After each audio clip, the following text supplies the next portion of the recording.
whose chair you sitting in today? Man, go ahead and sit in mine, bro. Why you sitting in his?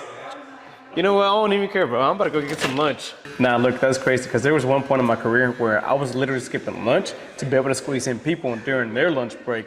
But you know what? Now we're past that point because now we're skipping lunch to be able to get on this editing. But nah, like the main reason why I skip lunch nowadays is because I never know what I want to eat. So by the time I figure out what I want to eat, it's already like 5 o'clock and I'm like, I might as well just keep on pushing at this point, right? Just wait till I get home. So this is going to be one of the quickest, easiest way to do a mid-skin fade. So beginning with the new Babyliss Low Pro FX trimmers, we're going to go ahead and begin with the first initial guideline.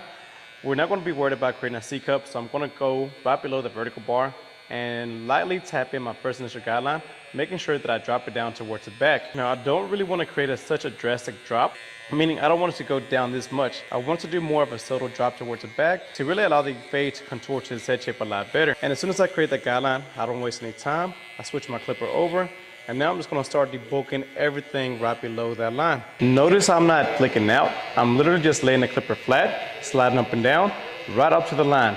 The reason I don't want to flick out is because whenever I begin flicking out, especially if you're a beginner, you're not going to be able to stay consistent with the flick out, and you're going to end up cutting into an area that you don't want to cut into, which is then going to make you get lost within the fade. So by just sliding up and down, you're going to be able to stay consistent and know exactly where you're at. And that's going to be the same thing we do with each and every step, because now switching into the new Babyliss Low Pro FX once, we're going to go ahead and open the lever, turn the clipper on, lay the clipper flat again, slide up and down, and I'm going to create a section about a finger's width, really making sure that I stay parallel to the first initial guideline that I created. As soon as I create that, I'm going to go ahead and close the lever about halfway, start at the bottom, and slide halfway up that section. By sliding halfway up that section, that's going to allow us to start creating gradiency, meaning we're essentially going to be creating a fade within the fade. And as soon as you do that, now we can close the lever all the way. Now we're going to lay the clipper flush, but this time I'm going to be tilting out a little bit. That way only use the corner of the blade to really be able to work in a small section and start fading out the bottom line. Now with these new clippers, they do have an ultra thin blade, meaning that the clipper really stays flush to the scalp a lot more, making it easier to erase any harsh line that I created with the trimmer. Again, that's why I went in that angle that I went in with the trimmer, because I wasn't scared to create a harsh line because I knew I had the right tool to be able to take that line out. And now I'm going to continue working my way up, repeating the same steps. Now with the number 1, lever all the way closed, I'm going to go ahead and create another section. Once again, staying parallel with the second guideline, making it about a finger's width. So wherever the first initial guideline starts dropping down, that's where I'm going to continue dropping down each and every one of my sections. And now that I created that section, we have the 0 and the number 1. So of course, a half guard, lever about halfway closed, is easily going to come right in between those and connect those two sections in for us. And also notice by the ear, I didn't worry about it. I wasn't intimidating, trying to do a weird angle around it. I literally just folded down the ear and dug in and just lit up. And now with that faded out, we're going to continue with the number 2. So if you follow me so far, we have a 0, half, 1, now number 2. And with the number 2 this time, I'm just going to be digging in, sliding up. The only different thing I'm doing about this, since I am getting by the parietal ridge, I don't want to completely take away all the bulk. And by sliding right off the head like this, that's going to allow me to start blending into the top and creating a square silhouette. Again, if I were to go with the head shape, I would really create a round shape and he would look a little odd.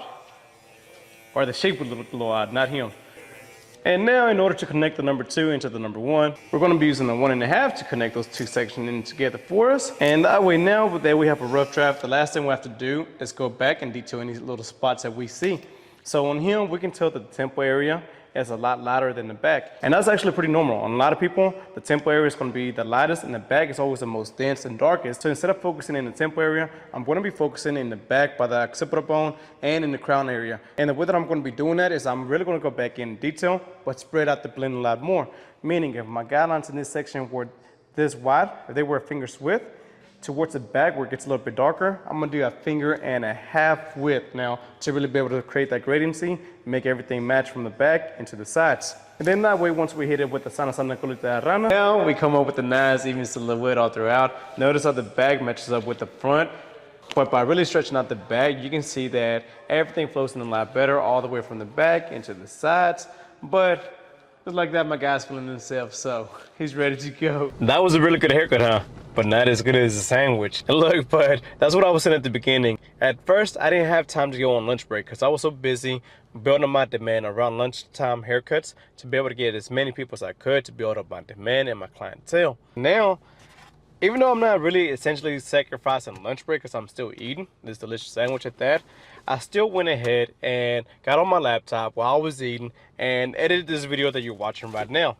And that's something you really got to keep in mind. Whenever you really want to achieve something, you have to find the time to do the stuff that you want. Sometimes it might require you not to be able to eat lunch. Sometimes it might require you to stay in the shop a little bit later. Or sometimes it might just require you to add on something else to what you're already doing throughout your daily task. Look, all I'm saying is, how are you using up your time? Are you making the most out of it? Even if you don't have clients right now, it really is about how much work you actually put in that is going to determine how successful you are within this barber industry. But anyways, look, I still got to eat my sandwich. I still got to go back to the shop and cut more hair and make more tutorials for TikTok and Instagram and Facebook and all that. So if you don't follow me on there, make sure you go follow me on there as well. So while you hit the like and subscribe button, I'm gonna keep on enjoying my sandwich.